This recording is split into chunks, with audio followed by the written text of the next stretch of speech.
Hi, everyone, and welcome back to another episode of You Can Do It Because They Are Doing It. I am Mila, and I'm joined by Marla. As a reminder, this is part of our series discussing the foundational curriculum at IO for Teens, Inc. The name of the curriculum is called The Dreamcatcher, a Playbook to Achieve Your Dreams. This is based on one of our classifications called Chasing Your Dreams, where we are interviewing teenagers and young adults who are chasing their dreams. At the conclusion of this video, please do visit our website at www.ioforteens.org and sign up for our email list so that you can receive a free downloadable copy of the curriculum. And also, please do follow us on all of our social media platforms, and we will have those linked down below at the bottom of this video. And with that, I'm going to turn it over to Marla, who is going to introduce our guest today. Thank you so much, Jamila. So once again, we have another fabulous guest. So this name may sound familiar, Hudson. If you did not watch our last episode or a couple episodes ago, we interviewed Noah Hudson. Well, now we have the pleasure of interviewing Rebekkah Hudson, who happens to be Noah's sister, big sister. Make sure we put that out there, big sister. So we're excited to have Rebekkah here. Go ahead and say hey, everybody, Rebekkah. Hey, guys. Hey, all right. So I'm going to read Rebekkah's bio, and then she's going to go into more about what she's doing, because she's another outstanding teen, outstanding young adult who's doing some big things, and we want to share what she's doing. So Rebekkah she just turned the blossoming age of 19, but she's a rising college sophomore at the University of Florida. Go Gators to people who are Gator fans. Okay. She is also double majoring, guys, in history and art history. So we want to hear more about that. While she was in high school, she majored in history and art together, and then she wound up going into, you can talk more about this, Becca, the AICE diploma in Cambridge University program. And then she also did her AA from St. John's River State College. So she also has an associate's degree, guys. So we're going to talk about that. Both these achievements were received both through 100% of the Bright Future Scholarship. So she can talk about how she went into that as well. Which allowed her to pursue this minor while she's at UF. She's also involved in what she calls Survivor Florida. So I can't wait to hear more about this. This is based off of the CBS reality show Survivor. So for those of you who watch that. And so she's hoping in the future to pursue her master's degree in historic preservation. And then there's some other things that Becca did as well, as far as makeup and stuff like that. So she can talk more about that. So this is a very interesting bio here, Becca. So talk to us a little bit about your history. Tell us where you started, how you came from, and then we'll spin off from there. Yeah, of course. So I have always been someone who's very passionate, both with like the realm of art and education. I would say from a young age, I was definitely more into the art side of things. I really liked just creating things. I remember on like car rides, I would just write stories. They weren't great, but it was happening. And I, going through elementary and then into middle, I took a lot of art courses. That was something I was really passionate about. My dad's into art. My grandpa's a painter. So it's kind of like a familial thing. And I, in 7th and 8th grade, I think I was involved in art classes. I was performing in, like art shows for counties. And then when I got into high school, I kind of transferred from medium. So before I was really into like watercolor and painting. And then I got into makeup, and it was something that I think at the time social media was like really heavily focusing on, like this like makeup brands. I feel like were starting to really gain popularity. People were understanding how to do it, and it was something that was really captivating to me, because before I think it was always sort of like you would do it because just for like every day. But at the time, I think it was around 2017, I realized it could be a lot more artistic too. You can show a lot more creativity than just like every day. And so I started doing that in my, I believe my freshman and sophomore year of high school. I can get more into that if you guys have any questions, because I would post my looks online. And I got contacted by a few makeup brands to do deals with them, which was really exciting. And then in high school too, I started really liking learning a lot more than I already had before. And I was really interested in history specifically. I think it was a subject I just really connected to. I didn't love like science and math classes. So before I was just like, oh, school, whatever. And then I was like, wow, like history is really something that I could get into. And so now I'm at UF and I'm pursuing art and art history, or history and art history, sorry. Okay.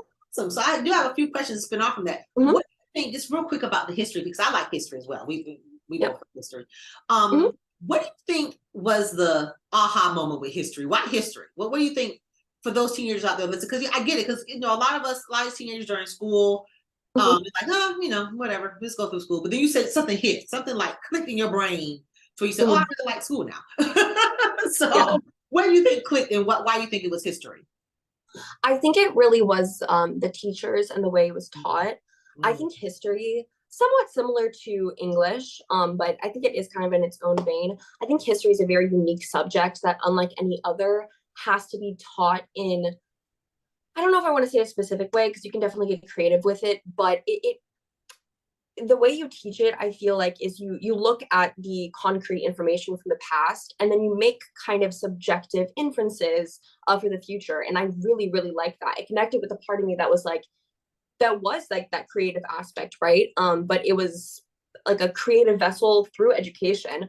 And so like learning about these world events and seeing how it would translate to today was something that was really interesting for me. And I didn't realize that before I started learning it like that. okay, awesome. I noticed the key there. I noticed what you said. The key is the teacher, right? Yeah. Teaching. So you didn't have that click Mhm. until you had a great teacher. So shout out Mhm. to all the great teachers out there. Mhm. And obviously that's what we're doing. We're in the field of education. So that's the Mhm. keen piece to it. Let's tweaks it a little bit here, tweak it a Mhm. little bit here, and let's talk a little bit about University of Florida. Because what came to my mind is I remember back in the day. I'm gonna be transparent. Tell a quick story. Remember back in the day Mhm. when I wanted to go to college. I thought I was gonna be an architect, and I was looking at colleges. University of Florida was one of the hardest schools to get into. Is that Mhm. still the case now? And talk to teenagers now. How can they get to University of Florida? Because that is, yeah, we're not all Gator fans, but University of Florida has some very unique programs, such as what you're talking about. And so, what talk about your experience in your application process of getting into University of Florida? Yes, I love that. I loved the application process. Actually, like it was something I was like so into for that entire year. Um, Mhm. so yes, UF is I believe it's the top 5 public university in the country. It's the number 1 in the state. So it definitely for me was something at when I was applying was a reach for me personally. Mhm. Um, just because they like kind of have this threshold, I guess, of like these markers that you're supposed to meet, right? Mhm. Like you're supposed to have like a 1360 on the SAT and all A's, and it can be very intimidating. I was very intimidated at first, even until I got my acceptance. I was like, I don't know, like I don't want to say I'm too confident right now because I can't be certain that I was going to get in. But for me applying, I knew my strengths. I knew I was, one, really involved, and two, I'm really into writing. Creativity is something that's really big for me. Art's really big. So I knew that the college essay, still something that's very important for the application process, and it can really offset you, especially now, like when there's so many programs that kind of have everyone have pretty good GPAs. It's that becomes less of something that you Mhm. can show for yourself, right? It just becomes kind of just everyone has that. So it's like, to me, the application process is more so like what stands you apart from other people. What is your one or two things that you can really show, like, this is how I'm going to make a difference here. Mhm. um and so for me, like even in my college essay, I talked a lot about art, and I was just saying how this is something that's how I deal with my emotions, kind of like, if I go through something that's not the best, I would just channel it through my art. It was an expression for me. And I spent months working on this essay. Like this was like really important for me, and I had like teachers read it, I had my mom read it, I had all my friends read it. Like I was just, this was something that was really important. And I remember going to Harvard's website. They have a newspaper called the Crimson Review, I Mhm. believe. Mhm. And they have past essays that worked for them. So I was just like, let me use all my resources to get in. Because the essay is really, really, really important. Mhm. Way more so. Like if you have a really good essay, it can make up for maybe your stats that aren't as competitive as some other people. I had a GPA that like was on the lower side for UF. I believe I had like 1320, which for people here is kind of lower on the end, which again is really, really scary. So I knew that I had to work more in the other places, and I got in. So it definitely worked. Very, very interesting. So you hear that, teenagers. So you hear that out there world. right? It wasn't all based on, we're not saying GPA isn't important, right? GPA is important, but you need to have some other stuff. Colleges, in other words, are looking for diversity of knowledge, diversity of skill. And you would say, you would think your essay and your love for the arts and what you're doing helped push you, helped promote you more. So I think that's very, very interesting, because a lot of times that stigma's put out there, you know, get that 4.0, you'll get in, but that's good. That's good. That's good. But colleges want to know, what else can you do? What else can you bring to the table? So this is why it's so important that us, IO for Teens, we're giving teenagers opportunities to learn a little bit more. A teenager coming into going to a college application saying they know about IO. Okay. That's, see what I'm saying? So I love that you brought that up. So I want to talk a little bit about for teenagers who want to do that dual enrollment. How did you get into repeated? It was AICE in Cambridge. Yes. So those are the acronyms, but we call it ACE. Okay, ACE. Easier for the tongue. Yeah, ACE. Okay. So the ACE program is kind of the international version of the AP program. So basically you're offered courses that are competitive to the college level. So they are a bit more rigorous, but they really do prepare you for what you're going to do. And then at the end of the year, you have exams, and if you pass them, you get college credit. So it's definitely beneficial. And again, it's another thing that like does stand you apart on college applications, which is really important. So I got into this because it was offered through my county at the end of my middle school. They were kind of just putting flyers out, being like, who's interested? I believe I might have also gotten like an invitation to go. And at first I was like, I don't know about this, but then I was like, no, this is really good, because they really sell you on the fact that if you get your ACE diploma, you automatically qualify for 100% Bright Futures, which was really attractive to me, because I was like, well, I would love to have college paid for. 100% Bright Futures takes care of all of tuition for college in state. Wow. So it's really important. And so I was like, okay, because if you don't have something like this to kind of back you up, then you do have to rely on, a really good SAT score, a lot of community service, and it's doable, but it's less doable in like on your own, instead of having something like this that really will push you. So ACE, I did all 4 years of my high school, and in, I believe it was my sophomore, junior year of high school, I was seeing people older than me were taking college credits at a university or a college, instead of testing for them.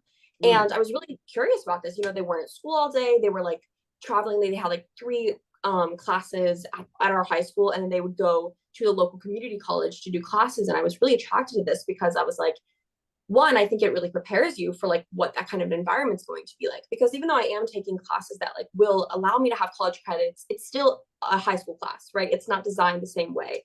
And so I talked to my guidance counselors, and I was like, is there any way I'm able to do this? And at first I didn't think I was going to be able to. I remember I was in a chemistry class at the time that I was having a really hard time with. And I was just like, I can't do it anymore. Like, I don't know if I can be here. Like, it's too hard for me. And she sat me down and she was like, look, if you finish this class, you can get your AA. You just need to finish it out through the rest of the year. I think I had like 4 months left. And I was like, wow, like I almost was about to drop this class. And if I had I wouldn't have been able to qualify for my AA, because I would have been a little bit behind. And so talking to my guidance counselor, I kind of realized like, wow, like it is possible. I had to do summer courses to do it. I was driving to the community college and doing courses there, which again is very intimidating, but is something that like it does show your work ethic. Like if you really want it, there were ways around it. And I would have been really bummed out if I got to graduation and then realized I was like a class short, right? And so I starting from, I think, my junior year, I was just starting to take classes through my community college. Some of them were offered at my high school, but most of them were offered online or at the community college themselves. So I really learned from this experience, like, if you don't ask, you're never going to know. I feel like in some ways they do kind of try to make it hidden, because it's a really good opportunity. But that's why, like, you have to kind of search things up and like ask people, because the right people will tell you, but it might not be on the surface for you. Yeah. Oh my God. This reminds me so much, Mila, of our classification, chasing your dream. You chased it. I mean, it was there, right? But you went after it and you asked questions. So you hear this out here, teenagers world, listen, go after what you want. Don't be afraid. And I think the running theme of all of these series, all these interviews we're doing is curiosity. Curiosity does not kill the cat. Curiosity brings the cat alive. Right? Let's the cat has 9 lives. I don't know why I'm going down that rabbit. Anyway, but put yourself out. But put yourself out there. If you didn't ask, you wouldn't have known about any of these things. So let's turn it a little bit, because I want to know, you must have asked somebody about the Survivor thing. I'm not doing that. So I remember my mom used to watch it all the time, go out there, eat bugs, and she used to love watching that thing. I'm not. So talk to us about the Survivor thing, and what are you doing with Survivor? So coming to college, in high school, I was really involved. I was doing a lot, but I think like the first year of coming to any new school, it's very intimidating. I think you put a lot of your focus mentally on the classwork itself. Not a bad thing, great thing to do. But when you're in like levels of schooling, and you want to go beyond the current level, I think it becomes really important again to have more things you can do. And so I was like, I need to join something. Like, I need to be a part of something. And I think I was on Instagram, and also we're walking through one of the main parts of campus known as Turlington Plaza. And people were out there campaigning for Survivor, or tabling, it's called. And they were like, join our club. We have like watch parties. And there was a Survivor season going on at the time. And I was like, I love this show. I've loved this show for like a decade. And so I was like, sure, like, let me just join something. I think people think a lot of the things you have to join have to be honor societies and super academic level clubs. And like, obviously those are important too. If you can get into them, if you have the time for them, great. But I think like joining clubs that you're passionate about is going to prove to be a lot more special than kind of just joining something because you feel like you have to.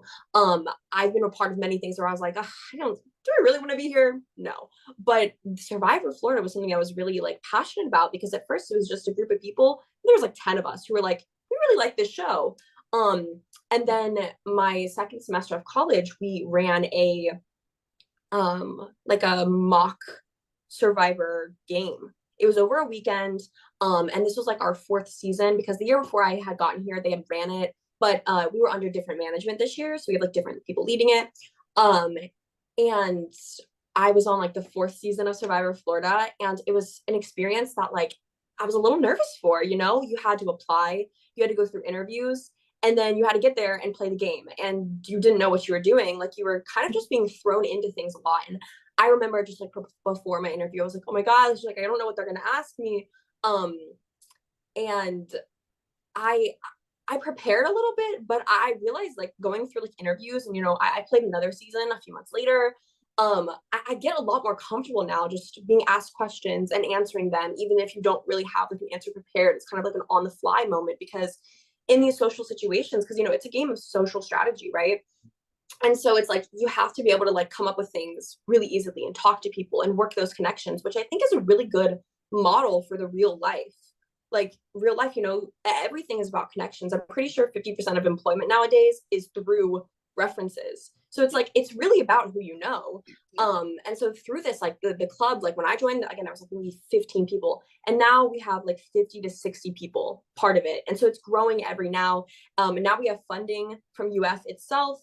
And so it's really exciting just like knowing that like it started so small and it's gotten so big. And I kind of joined it on a whim, but I was like, this is something I'm passionate about, and I'm doing it. And it's proven really, really great. And we also, there's a lot of Survivor organizations. I know UCF has a Survivor club. I think FSU does too. So it's not just here, it's in a lot of places. Okay.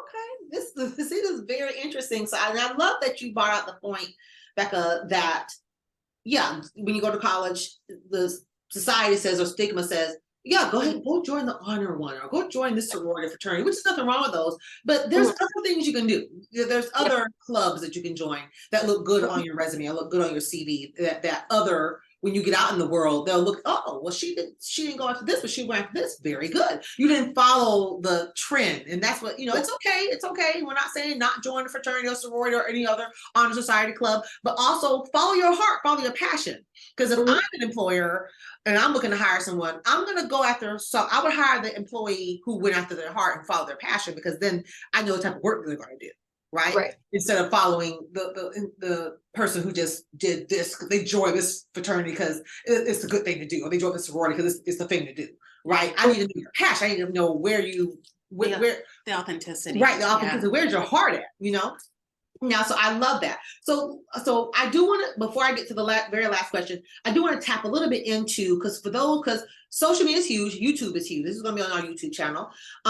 But when you did the makeup thing, you got these sponsors in, right? Yes. So for students out there, or teenagers, young adults out there who want to get into that, who get those sponsors in, and I know you mentioned you no longer do it, and you have to tell us why. It's okay. But how did those sponsors come in? How do teenagers get that if they want to do that? Because I know that's very popular now amongst this age group. So how do they get these sponsors? If they have a talent they want to showcase, how do they do that?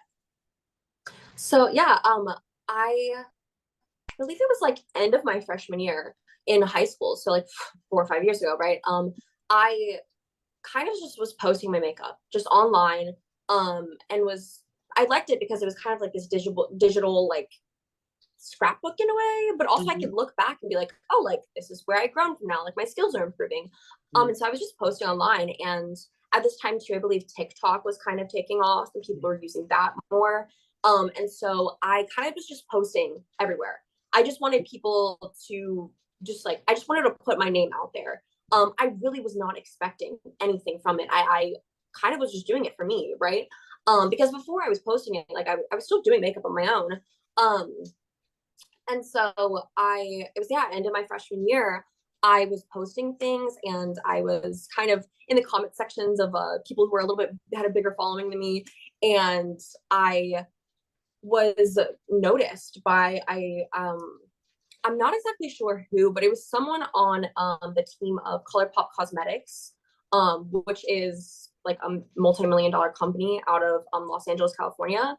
And they emailed me and were like, we would love for you to be a part of our ambassador program, which I was like totally taken aback from, because like I use them regularly, right? And I was just like, this is crazy. Like I didn't realize that, I was like 14 at the time. I was like, this is crazy. Like I would never have pictured this to happen.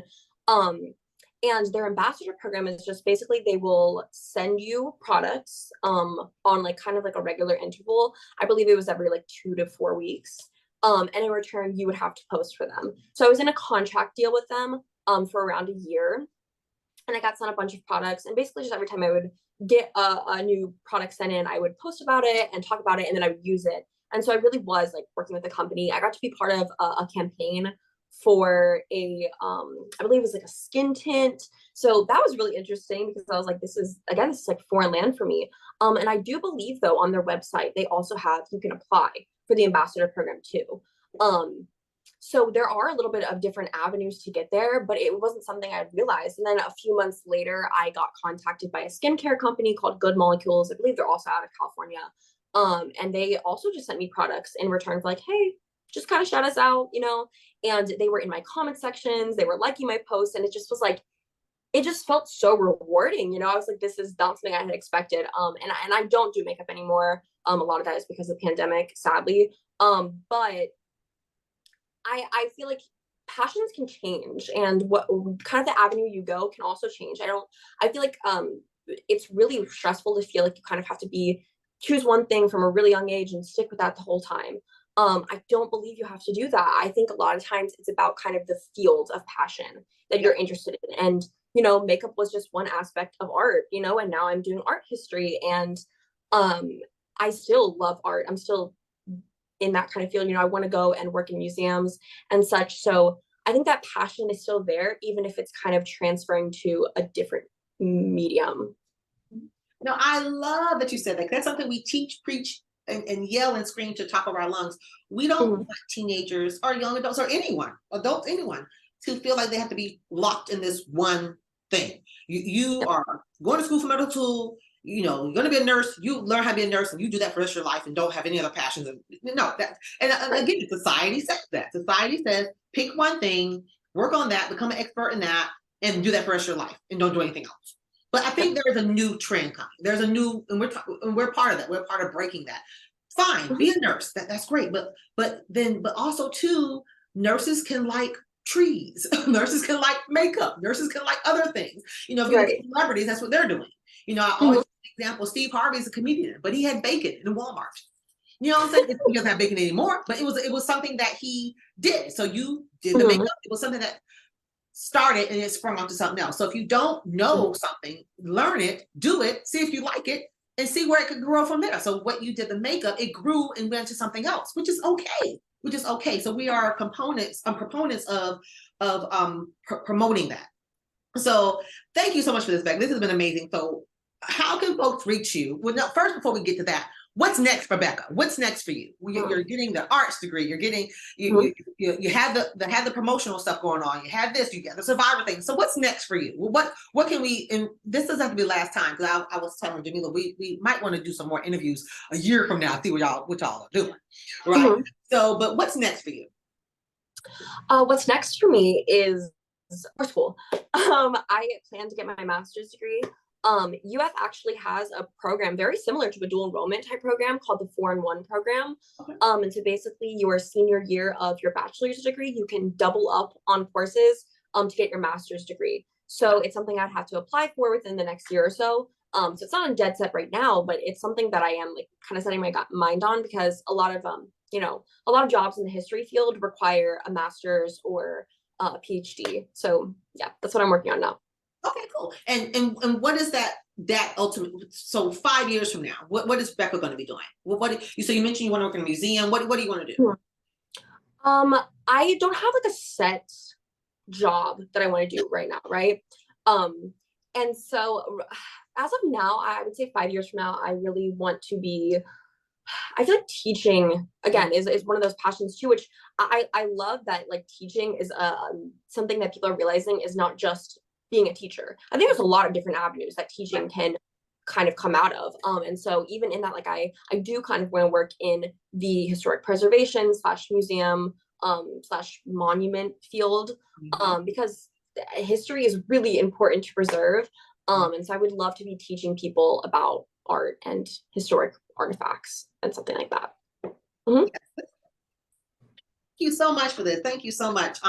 So how can folks reach you if they have questions, concerns? How can they follow if they want to see your makeup from the past?